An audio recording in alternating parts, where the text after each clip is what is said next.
Ah, meu Brasil, bombou na net. Se bombou na net, a gente passa aqui na telinha do Madeirada Brasil. Olha, temos várias notícias importantes. Você não pode perder. Fique até o final do vídeo e curta, comenta e compartilha. E vamos ao vídeo. Eu liguei ao presidente e ele perguntou: e aí, o que fazer? E eu cumpri o meu papel de assessoria técnica e abri o cardápio a ele. Então o senhor tem intervenção federal, existe a GLO, existe o estado de defesa, existe o estado de sítio. Abri esse cardápio a ele. E aí, quando se abre o debate sobre a GLO, a Janja ela está sentada nesse momento e ela fica em pé e diz: GLO não, é entregar para os militares. Foi a Janja que mandou. Não aceita GLO, porque GLO, tudo que eles querem é tomar conta do governo. Se eu dou autoridade para eles, eu tinha entregado o poder para eles. Teve um momento de embate, né? Entre eu e o general Dias, por exemplo, de que eu me exaltei mesmo. Eu falei assim: ô general, o senhor não precisa de GLO para entrar lá no Palácio do Planalto e esvaziar as pessoas que estão lá. Só essa quantidade de polícia não vai dar conta de conter. Se o exército não chegar, vão acabar com tudo aqui na esplanada. A fala deles é o seguinte: a gente só consegue controlar isso aqui se baixar a GLO.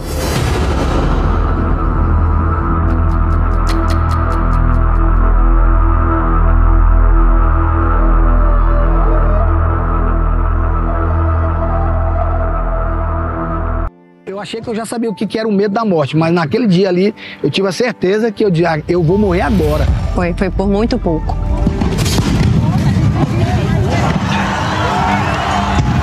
Eles subiram pelo gramado e nos cercaram, flanquearam por aqui. A Marcela decidiu sair da linha e ir lá proteger a gente. Foi que conseguiu manter ali uma proteção, nós chegamos. Quando chegamos aqui estava encavalada, estava encurralada aqui, porque era um por vez. E aí foi onde eles chegaram, deram uma carga e não tinha como. Na hora que eles me chutaram, que eu vi que eu tava caindo, falei: meu Deus.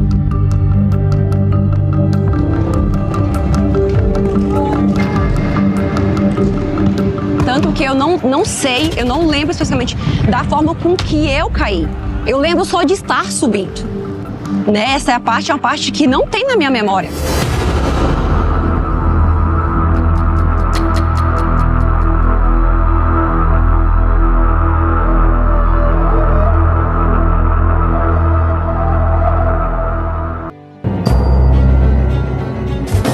Qualquer pessoa que pretenda comemorar dia 8 está praticando crime, porque está comemorando a tentativa de golpe, está instigando uma nova tentativa de golpe.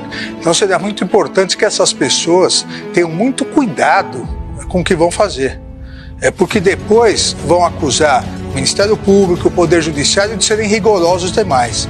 Não se comemora tentativa de golpe, não se comemora tentativa de derrubar os poderes constituídos. Isso é crime também.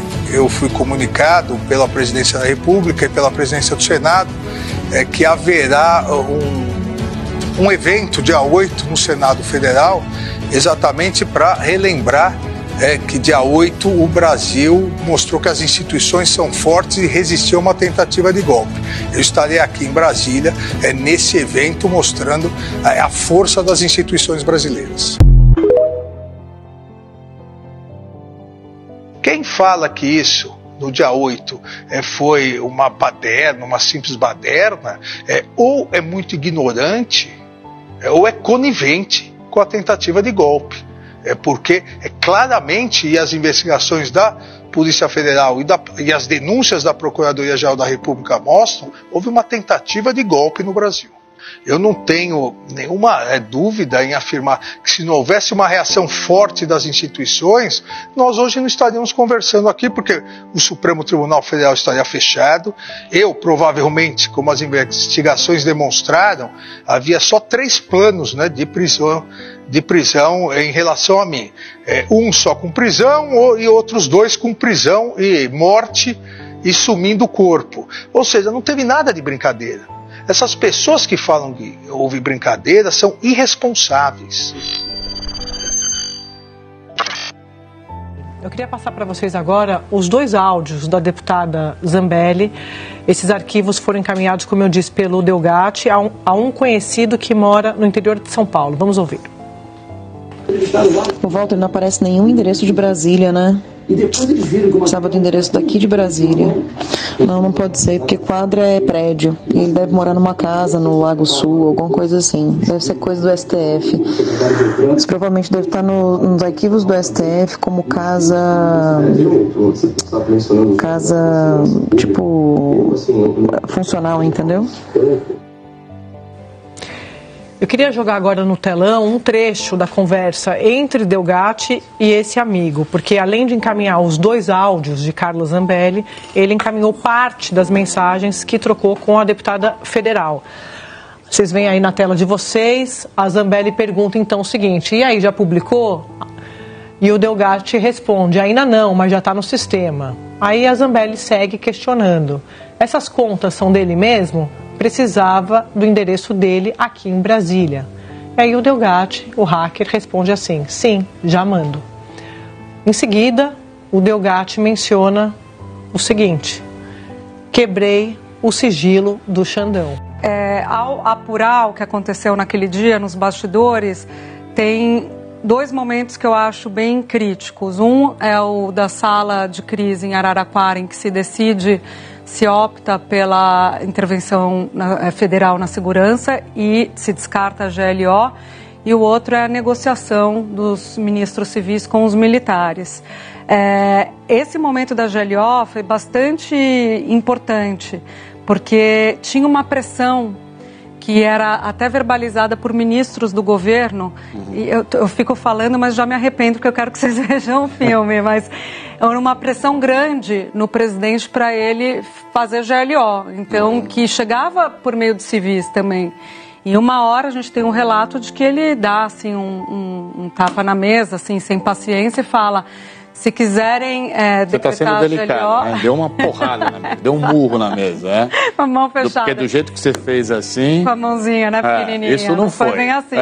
Disputem a eleição. Ele fala isso diante daquela pressão. E, de fato, a GLO é um mecanismo que era esperado pelos golpistas. É o que eles queriam, né? É o que eles queriam. Isso, as investigações, isso foi comprovado depois pelas investigações da Polícia Federal, que viu ali, encontrou uma série de vídeos deles falando que era importante fazer esse movimento para o Exército ir para as ruas e aí, eventualmente, deflagrar um golpe com o Exército nas ruas. Era isso que eles esperavam. E tem uma passagem do Capelli rapidinho aqui que eu acho muito legal, que ele fala assim, Ricardo Capelli, que foi designado como interventor, e que ele fala: os golpes, se você olhar do ponto de vista histórico, não é algo programado do tipo, vamos tal dia todo mundo. Acontecem ali tropeços na história, no calor do momento, que levam a aquele golpe se consumar, né? Exatamente. E ele dá o exemplo de quando o general Mourão desce com as tropas em direção ao Rio de Janeiro em 64. Então, ali tinha uma linha muito tênue, que qualquer decisão que fosse tomada de maneira errada, hoje a gente pode dizer assim, poderia ter levado a um outro desfecho. Chegou até aqui, não é inscrito ainda? Por quê, hein? Se inscreva no nosso canal, deixe seu like, compartilhe esse vídeo, comenta aí, vai! E você colabora a gente a combater o golpismo, o fascismo e o Bolsonaro toda hora. Conhecereis a verdade e a verdade vos libertará.